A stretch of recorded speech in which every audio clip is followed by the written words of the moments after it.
Back here now on the show to continue on with the next segment. More quarterback talk on today's show.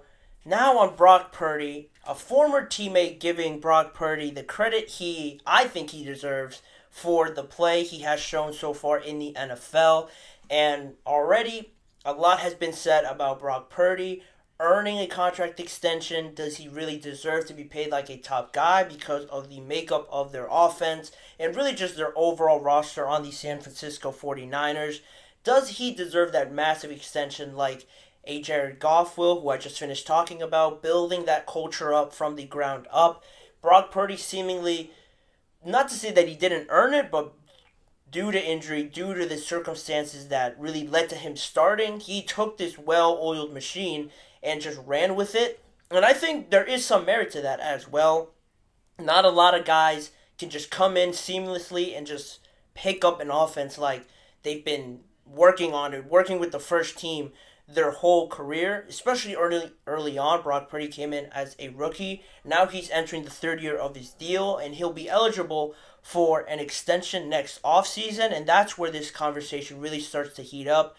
You already had the 49ers CEO talk about how this is a great problem to have. It just means you have a great quarterback, and not a lot of teams can say they have a great quarterback leading their team. So they were pretty open about an extension. Of course, that's next offseason's problem when he's eligible to receive it. But for right now, it's just a topic of conversation. People will debate endlessly about whether or not Brock Purdy deserves it. But one person who is on his side is a former teammate of his, Logan Ryan. Not that long of a teammate of Brock Purdy. He signed with the 49ers on December 5th and just rode with them to the Super Bowl, fortunately enough for him. That he got to be a part of that experience. Obviously, he probably would have loved to finish it off with a Super Bowl, but regardless of that, he appeared on Keyshawn Johnson's All Facts, No Breaks podcast recently to talk about Brock Purdy and his future, and he really didn't hold anything back on how he felt about Brock Purdy.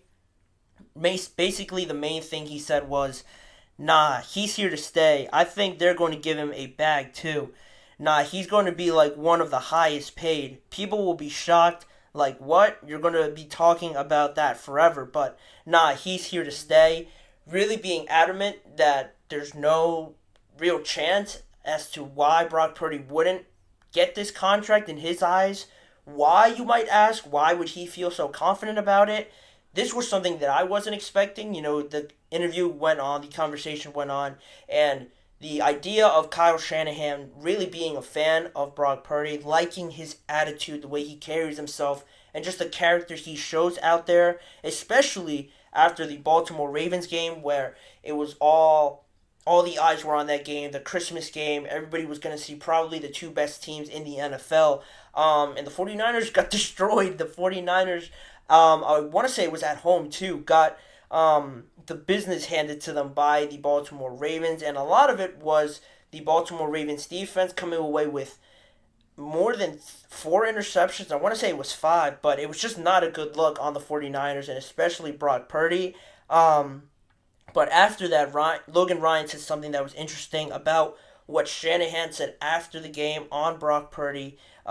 His quote was, Shanahan said, "I remember in a meeting, he's like, I've coached a lot of quarterbacks. When quarterbacks have 3 or 4 interceptions, they're trying to check it down, they protect, get out of there, get out of Dodge." He still stayed like kind of in his progression, but kind of had this gunfire about him, this dog about him. And that, in Logan Ryan's terms, I'm sure Kyle Shanahan didn't say he had this dog about him, but it all just stems from the same idea that there's something about Brock Purdy that a lot of people wouldn't know unless they're in that building with him, get to interact with him day in and day out, and kind of know what makes him tick and why he is trying so hard to be the guy for the San Francisco 49ers, how seriously he takes it.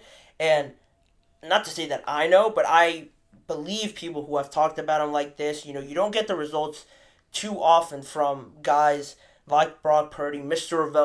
Irrelevant, one of the if not the craziest just player development, player stories, journeys that we've seen recently in sports, Mr. Irrelevant, you never talk about him other than draft day when he is taken. Who is it gonna be? And then after that, you never hear about him, or not many people, quite honestly, care about what he does in the NFL because the expected result is irrelevant, right? The name speaks for itself.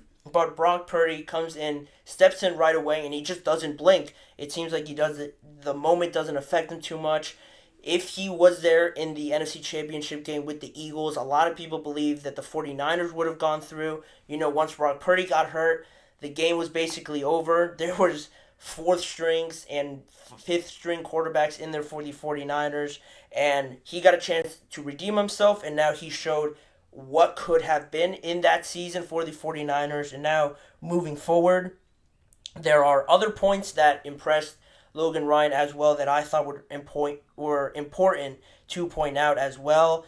One thing he said about Brock Purdy was that he's always asking questions about Tom Brady while Logan Ryan was there. Wanted to learn more and just improve, sort of like Caleb Williams is doing, sort of like these big name, hyped up quarterbacks do. Brock Purdy's doing the same thing in the playoffs. He stayed locked in, especially in those games against the Packers and the Lions, where the 49ers came in with so much attention to them, so much just people believing that they're going to steamroll these teams. It didn't turn out that way in the first halves, but Brock Purdy stayed locked in, and he pointed out to Purdy extending plays, getting crucial first downs, making big throws.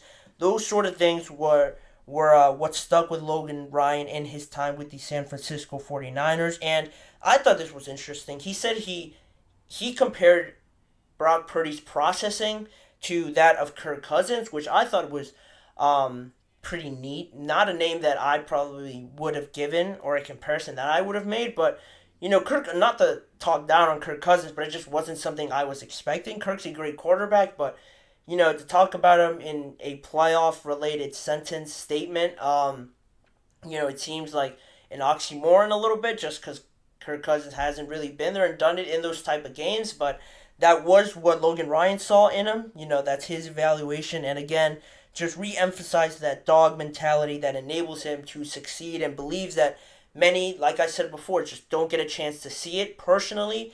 He has, and that's why he's so high on it, but the biggest point about all of this, it will be continued to be a topic of conversation in the rest of the offseason, next offseason, and throughout this year. But just the 49ers are eligible to extend him next offseason. They don't have to do it next offseason. They could wait until his contract year in 2026. But at that point, it is a bit risky if you wait. Maybe he doesn't perform well or he performs even better. How that affects a contract you might give him if you're trying to save some money, or if you allow him to test free agency, how does that maybe backfire on you to some extent? So that's something they have to keep in mind.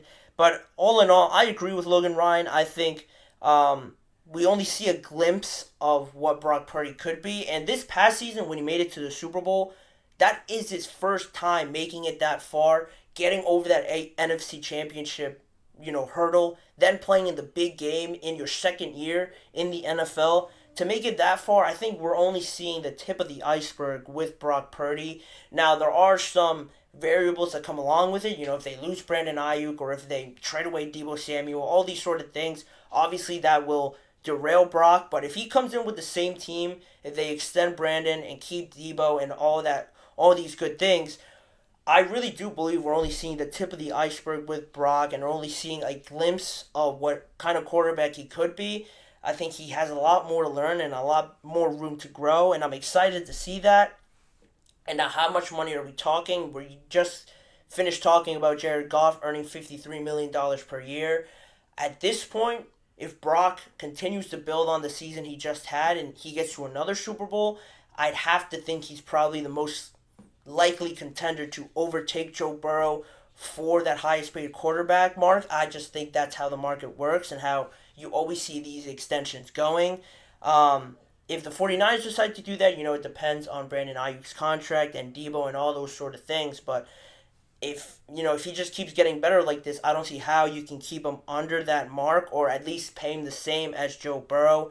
And again, the last thing with it, still that Brandon Ayuk cloud that hangs over the 49ers, how they figure that out, and how much does that end up affecting Brock Purdy's contract if Brandon Ayuk leaves. You have more salary cap room, but how much is his play affected? And also, just like Jared Goff, how does this now affect Dak Prescott if he's not signed by that point? If Brock Purdy signs before him, how much money will Dak get if he tests free agency? All those variables still hang around the NFL and are in NFL discussions, but that is where we're standing at right now. Brock Purdy, not eligible yet. He'll only be eligible next season, but it could be a while before we see an extension, but at least you know where Logan Ryan stands and why he believes Brock Purdy will be one of those top paid guys in the NFL. But saying that, we'll move on with the rest of the show. Two more things to talk about on today's episode. I mentioned J.J. McCarthy going over one main takeaway that a lot of people were left with after rookie minicamp this past weekend with him, and also Mike McCarthy talking more about the running back by committee and what I think about it, how well that sort of strategy can pan out for the Dallas Cowboys. More on those topics in just a few seconds. Don't go anywhere.